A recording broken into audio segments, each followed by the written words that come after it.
और इस वक्त एक बड़ी खबर मिल रही है पंजाब से। प्रधानमंत्री नरेंद्र मोदी के दौरे से पहले एक बड़ी साजिश का अंदेशा खुफिया एजेंसियों ने जताया है। सूत्रों के हवाले से पंजाब में आतंकी हमले का अलर्ट आया है। पंजाब के 10 नेताओं पर हमले का खतरा मंडरा रहा है। चंडीगढ़ और मोहाली में आतंकी हमले की साजिश रची जा सकती है। इस वक्त की यह बड़ी खबर है।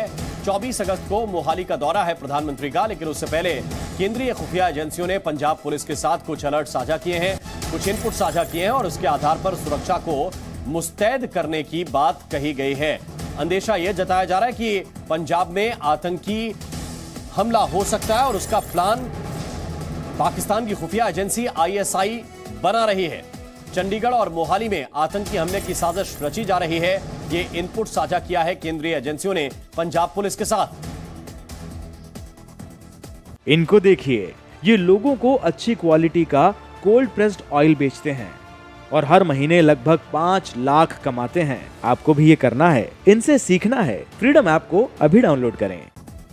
और मनीष शुक्ला इस वक्त हमारे साथ ज्यादा जानकारी के साथ जुड़े हुए हैं। मनीष, किस तरह का अलर्ट है और प्रधानमंत्री के दौरे को लेकर क्या एहतियात बरतने के लिए कहा गया है? देखिए, सेंट्रल एजेंसीज ने पंजाब पुलिस को ये इनपुट शेयर किए हैं जिसमें कहा गया है कि खालिस्तानी जो एक्सट्रीमिस्ट ग्रुप हैं और उसके साथ ही पाकिस्तान के ISI मिल करके पंजाब में खासतौर पर चंडीगढ़ और मोहाली जैसे जगहों पर टेररिस्ट अटैक करा सकती है, ऐसे आतंकी साजिश हो सकती है। अगर आप इनपुट देखें तो इसमें बाकायदा 10 टॉप जो पॉलिटिशियंस हैं पंजाब के, उनका नाम मेंशन किया गया है। और पहले भी जब prime minister Narendra Modi Punjab visit करने गए थे तो ये पाया गया था कि उनका जो काफिला था वो रोका गया था और उस काफिले में जो रोकने वाले लोग थे उसमें कई ऐसे भी थे जो कहीं ना कहीं एक्सट्रीमिस्ट ग्रुप से भी थे। एक प्लानिंग की बात कही गई थी।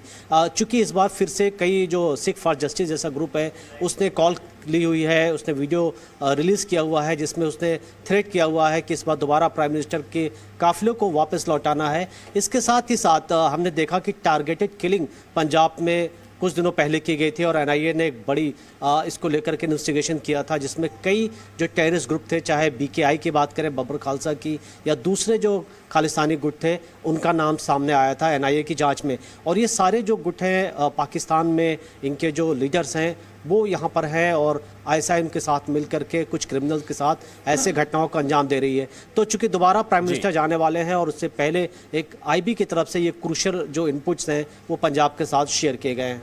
बिल्कुल, बहुत बहुत शुक्रिया, बहुत बहुत धन्यवाद मनीष आपका इस पूरे अपडेट के लिए, इस पूरी जानकारी को विस्तार से समझाने के लिए। और इस वक्त एक और बड़ी खबर यह मिल रही है कि जैश के आतंकी नदीम उर्फ सैफुल्लाह का कबूलनामा सामने आया है। हरकत उल मुजाहिदीन से जैश में ये शामिल हुए थे। नदीम और सैफुल्लाह ने ये कबूल किया है। व्हाट्सएप के जरिए आका से संपर्क में रहते थे।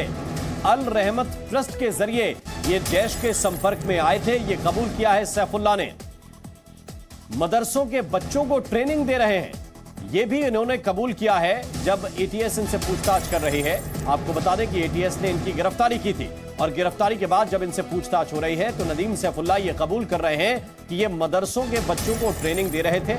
ये पाकिस्तान के लोगों के साथ संपर्क में थे और ये भी डिटेल में इन्होंने कबूल किया है कि एक ट्रस्ट है, उस ट्रस्ट का नाम है अल रहमत ट्रस्ट, उसके जरिए ये जैश के संपर्क में आए थे। और UP ATS ने किस तरह के सवाल पूछे हैं और किस तरह के जवाब आए हैं ये हम आपको बताते हैं। सवाल यह था कि किस आतंकी संगठन के संपर्क में है। जवाब मिला कि हरकत उल मुजाहिदीन, ये जवाब मिला है। इसके बाद एक और सवाल आया कि एक दूसरे से संपर्क कैसे करते हो। इस बात का जवाब यह मिला कि व्हाट्सएप के जरिए जैश के झंडे का संदेश भेजते हैं और उधर से संपर्क हो जाता है। इसके अलावा एक और सवाल यह पूछा गया कि जैश मोहम्मद के संपर्क में कैसे आ गए, कैसे आए। तो जो गिरफ्तार आतंकी नदीम है उसने बताया कि खुद्दाम उल इस्लाम से अल रहमत ट्रस्ट के जरिए जैश के संपर्क में आया था। UP ATS ने फिर सवाल पूछा कि जैश मोहम्मद के लिए कैसे काम करते थे। नदीम ने यह जवाब दिया कि मदरसों के लड़कों को लड़ने के लिए तैयार कर रहे थे। एक बड़ी साजिश है ये। सैफुल्लाह जो गिरफ्तार आतंकी है उसने बताया कि जिहाद सेना तैयार कर रहे थे। पाकिस्तान जाने से पहले आप लोगों ने हमें पकड़ लिया। UP ATS ने फिर सवाल पूछा कि घर में कौन कौन है, तो नदीम ने जवाब दिया खामोशी ओढ़ ली, एक तरह से बताने की कोशिश कर रहा था लेकिन फिर रुक गया। और यूपी एटीएस ने फिर से सवाल पूछा कि एजेंसियों के रडार पर न आने के लिए क्या करते थे। जवाब दिया सैफुल्लाह ने कि वर्चुअल नंबर का इस्तेमाल करते थे। इसके बाद नदीम ने यह जवाब दिया कि हम आतंकी कोड का प्रयोग करते थे। और यूपी एटीएस ने यह भी पूछा कि ये कोड किस तरह के होते थे, कैसे होते थे। नदीम ने जवाब दिया कि टाइम बम को पटाखा कहते थे, देसी बम को रस्सी बोलते थे और इस तरह के कुछ खुफिया कोड थे जिनका हम इस्तेमाल करते थे। यूपी एटीएस ने फिर सवाल किया कि सैफुल्लाह कुछ कोड के बारे में बताओ, जिसके बाद सैफुल्लाह ने कहा कि हथियार रखने की जगह को लाइब्रेरी कहा जाता था, कूड़ेदान या रैक बोलते थे। तो हथियार जहां रखते थे, लाइब्रेरी, कूड़ेदान, रैक, ऐसे कोडवर्ड का इस्तेमाल करते थे। एटीएस ने पूछा कि आतंकियों को अलग नाम दिया जाता है क्या। नदीम ने बताया हां, कोई एक दूसरे असली नाम से एक दूसरे को नहीं जानता है कि उसका असली नाम क्या है। सैफुल्लाह ने बताया कि नदीम का असली नाम पता ही नहीं था, तालीम कोड के जरिए वो नदीम को जानता था। इनको देखिए, ये लोगों को अच्छी क्वालिटी का कोल्ड प्रेस्ड ऑयल बेचते हैं और हर महीने लगभग 5 लाख कमाते हैं। आपको भी ये करना है, इनसे सीखना है। फ्रीडम ऐप को अभी डाउनलोड करें।